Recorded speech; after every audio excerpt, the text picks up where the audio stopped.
Halo pemirsa, apa kabar? Senang sekali saya Raden Madias dapat kembali menemani Anda dalam sebuah program talk show yang syarat informasi inspiratif untuk Anda dan juga keluarga. Inilah Bincang Sehati.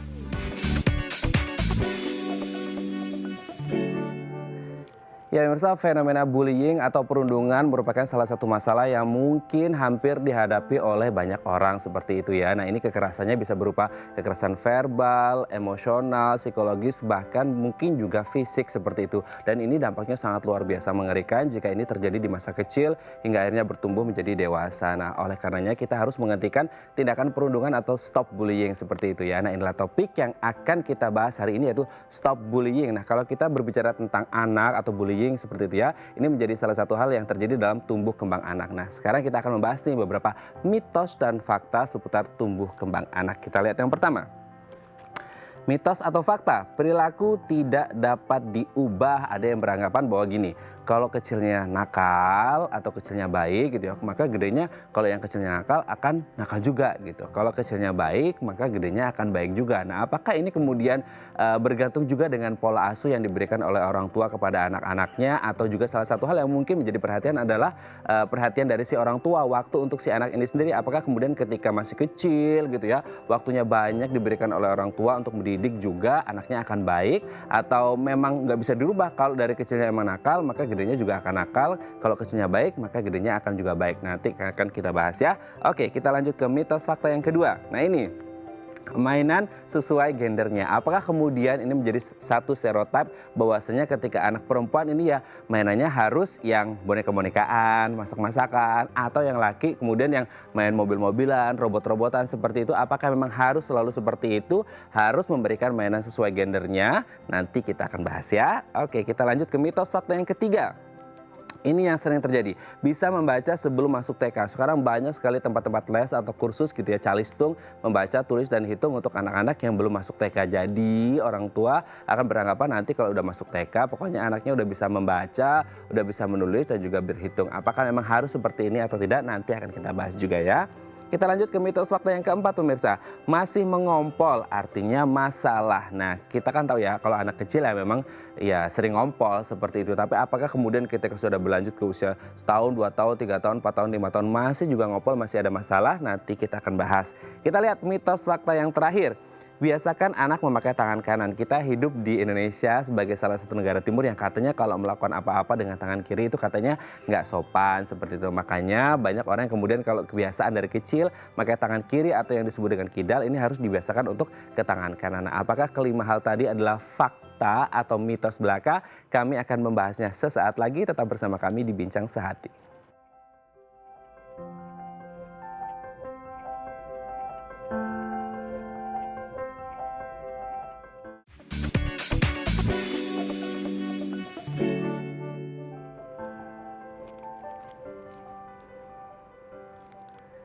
Baik, Anda masih bersama kami di Bincang Sehati dan kita masih membahas topik kita hari ini, stop bullying, hentikan perundungan seperti itu ya. Nah, tadi di segmen sebelumnya kita sudah membahas nih beberapa mitos dan fakta seputar tumbuh kembang anak. Nah, untuk mengklarifikasinya telah tersambung bersama kami di sambungan Zoom dengan Dr. Iren SPA, spesialis anak dari Rumah Sakit Geraha Kedoya Jakarta. Selamat pagi Dr. Iren, apa kabar? Selamat pagi, baik. Semuanya harus baik dan sehat ya. Iya, semuanya harus baik dan sehat. Oke, Dokter Iren, hari ini kita akan membahas nih beberapa mitos dan fakta seputar tumbuh kembang anak seperti itu ya dok ya. Kita lihat yang pertama. Apakah benar perilaku anak tidak bisa diubah lagi gitu? Maksudnya ketika anak kecil nih ada yang nakal gitu ya, maka otomatis gedenya nanti juga akan nakal gitu. Atau ketika anaknya waktu kecil pendiam, maka otomatis gedenya akan pendiam juga. Atau sebenarnya itu tergantung pola asuh orang tua dan akhirnya bisa berubah nanti seiring berjalannya waktu dok. Oke, jadi ini kita akan lebih banyak bahas untuk anak tipikal ya, karena kalau untuk anak-anak dengan gangguan perkembangan agak panjang untuk dibahas di sini. Jadi emang yang lebih banyak kita lihat adalah untuk anak tipikal. Jadi anak tipikal itu sebenarnya boleh-boleh aja memperlihatkan variasi perilaku yang boleh dianggap masih wajar atau masih normal ya.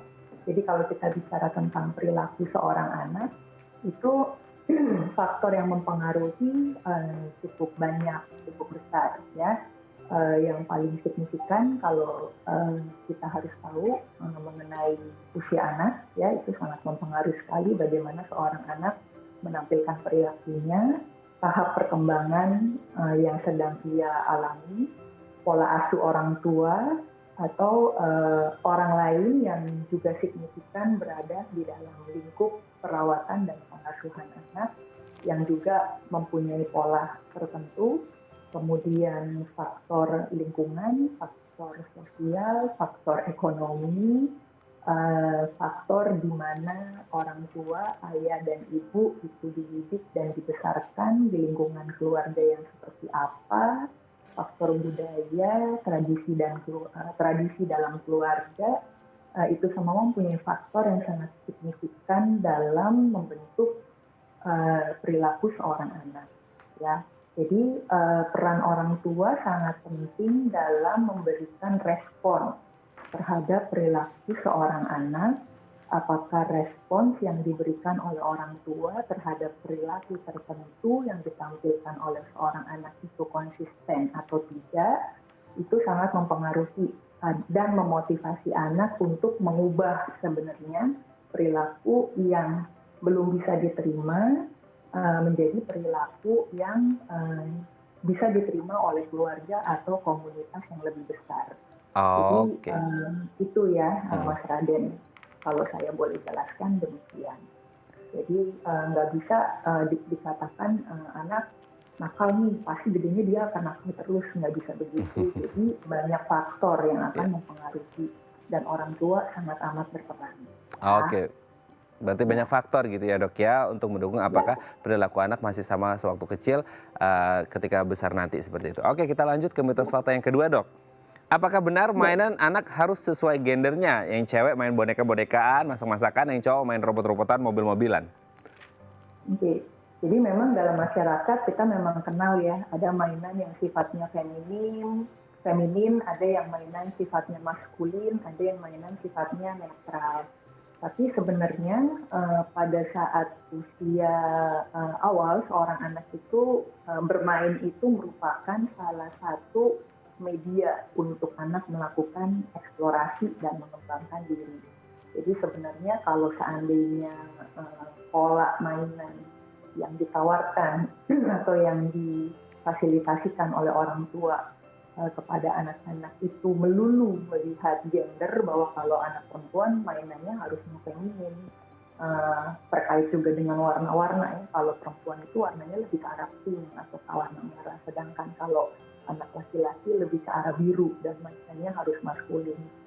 Sebenarnya dengan selalu memprioritaskan bahwa mainan itu harus sesuai dengan gender, sebenarnya sayang sih ya, karena akan membatasi seorang anak untuk bereksplorasi, untuk mengembangkan ide, untuk mengembangkan keterampilan dalam bermain. Jadi sebaiknya tidak perlu, karena nanti semakin berkembang seorang anak pola bermain itu juga sangat dipengaruhi oleh fase perkembangan seorang anak. Jadi kasih kesempatan mereka untuk bereksplorasi, memanipulasi berbagai macam objek permainan supaya ide mereka lebih berkembang, keterampilan mereka semakin meningkat. Oke, berarti tidak ada masalah ya. Yang penting ketika anak ini bisa mengeksplor, siapa tahu ketika anak laki-laki waktu kecil mainan masak-masakan, gedenya bisa jadi chef ya dok ya? Nah, itulah, karena kan sekarang anak-anak itu perannya di masa depan sangat ditentukan bagaimana nanti mereka bereksplorasi, bagaimana mereka nanti membuka diri, itu kan sangat ditentukan oleh hal-hal itu ya. Oke, berarti lebih tidak perlu melulu memprioritaskan bahwa anak perempuan harus feminin nih mainannya, anak laki-laki harus maskulin. Nggak perlu melulu seperti itu. Nah, dan pink adalah warna universal, bukan warna perempuan gitu ya. Betul, iya, yang penting netral. Iya. Oke, kita lanjut ke mitos fakta selanjutnya dok. Apakah benar anak harus sudah bisa membaca sebelum masuk TK? Oke, jadi ini memang yang kita lihat berkembang di masyarakat ya. Jadi sebenarnya yang penting pada saat seorang anak mulai dimasukkan ke dalam lingkungan sekolah, yang paling penting sebenarnya adalah apakah mereka siap secara mental, ya. Jadi kalau kita baca gitu di literatur, seorang anak untuk bisa sukses dalam sekolah, untuk bisa berhasil dalam sekolah, sebenarnya mereka harus siap secara mental. Kadang kita mengkaitkannya dengan umur. Saya nggak mau tahu, anak saya pokoknya usia nanti 5 atau 6 tahun, pokoknya sudah harus bisa masuk SD. Melihat dari faktor usia. Tapi kalau seandainya kita lihat untuk usia segitu, ternyata secara mental dia belum siap untuk berada di lingkungan sekolah, ya dia tidak siap untuk sekolah. Ya, jadi daripada hanya sekedar melihat bahwa anak saya harus bisa membaca untuk bisa masuk ke dalam TK, kita mesti yang penting untuk kita lihat dulu adalah kesiapan mereka secara keseluruhan, secara mental. Anak akan berhasil di sekolah kalau seandainya dia percaya diri, kalau seandainya dia sudah mandiri dalam melakukan beberapa self-help skill, ya, kemampuan bantu diri. Ya. Anak akan sukses di sekolah apabila dia sudah mampu berinteraksi dengan orang lain, ada keterampilan berinteraksi. Mampu untuk berpikir, mampu untuk bersahabat dengan yang lain, gitu ya. Jadi itu merupakan faktor-faktor yang lebih penting dilihat daripada hanya sekedar anaknya udah bisa menulis, tapi anaknya pemalu, nggak bisa interaksi dengan anak lain. Ya. Jadi mesti melihat sebaran faktor-faktor itu, Mas Ade. Oke, berarti kita harus melihat kesiapan dari si anak itu sendiri gitu ya, Dok ya. Oke, kita lanjut. Oke, kita lanjut ke mitos fakta yang selanjutnya nih, Dok. Apakah benar anak masih mengompol berarti punya masalah? Oke, kita mesti lihat dulu usianya, sorry. Kita mesti lihat dulu usianya. Jadi kalau anak di bawah usia 3 tahun, biasanya masih wajar dia ngompol, ya. Entah di siang hari, terutama pada saat malam, pada saat tidur, ya. Biasanya setelah anak mencapai usia 3 tahun, lebih dari 3 tahun, biasanya sepanjang hari dia sudah bisa mengontrol untuk tidak mengompol. Tapi pada saat malam hari, pada saat tidur, masih bisa mengompol anak usia 3 tahun. Tapi biasanya untuk anak usia di atas 5-6 tahun, biasanya dia sudah bisa mengontrol untuk tidak ngompol sepanjang hari dan pada saat dia tidur. Ya. Jadi tentunya kalau seandainya kita bicara mengompol, kita harus mungkin mengkaitkannya, rasanya kita harus kaitkan dengan proses toilet training. Ya, jadi peran orang tua dan caregiver yang ada di lingkup anak yang mempunyai peran dalam merawat dan mengasuh anak, ini sangat penting sekali dalam mengawali, melatih, dan membimbing anak dalam proses toilet training. Oke, siap. Oke, kita lanjut ke mitos fakta yang terakhir, Dr. Iren. Apakah benar membiasakan anak untuk menggunakan tangan kanan bila kidal? Sebenarnya kalau kidal itu sendiri tergantung pada pola asuh hingga akhirnya menjadi habit, atau sebenarnya ada dari genetik yang akhirnya dia lebih nyaman untuk menggunakan saraf atau otot tangan sebelah kirinya, Dok? Oke, jadi kita lihat kalau kita bicara tentang tangan kiri atau tangan kanan, kidal atau kanan gitu ya, yang merupakan tangan dominan, kita mungkin mesti bicara tentang hand preference atau hand predominance pada seorang anak, ya. Jadi yang dimaksudkan dengan hand preference atau dominansi tangan adalah salah satu sisi tangan yang paling banyak digunakan untuk seorang anak melakukan suatu keterampilan yang pliket gitu ya, keterampilan yang melakukan satu aktivitas atau pekerjaan yang membutuhkan keterampilan yang cukup kompleks gitu ya.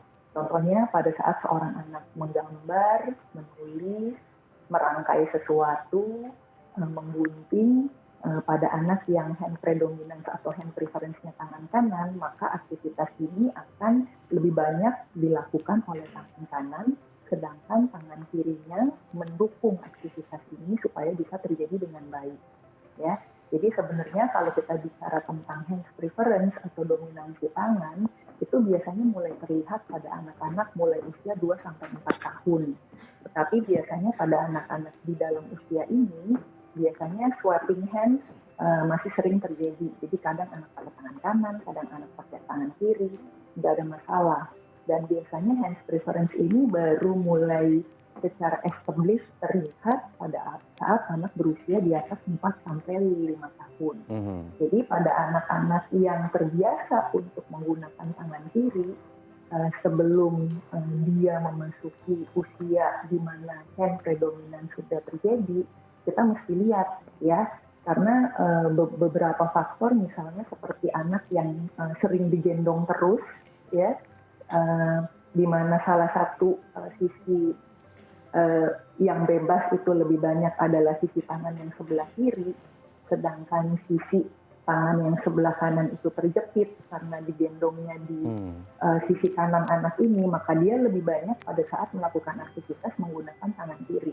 Ya, jadi ini yang mesti diperhatikan. Makanya kenapa dalam handling seorang anak pada saat usia-usia awal kehidupan 1-3 tahun pertama, di mana seorang anak itu harusnya mengalami berbagai macam aktivitas eksplorasi, tapi kalau seandainya fasilitasinya kurang tepat, misalnya digendong terus gitu ya, sehingga tangan yang sebelah kanan, sisi yang sebelah kanan terjepit, dia lebih banyak menggunakan tangan yang sebelah kiri, maka ini kemungkinan bisa terjadi seperti itu.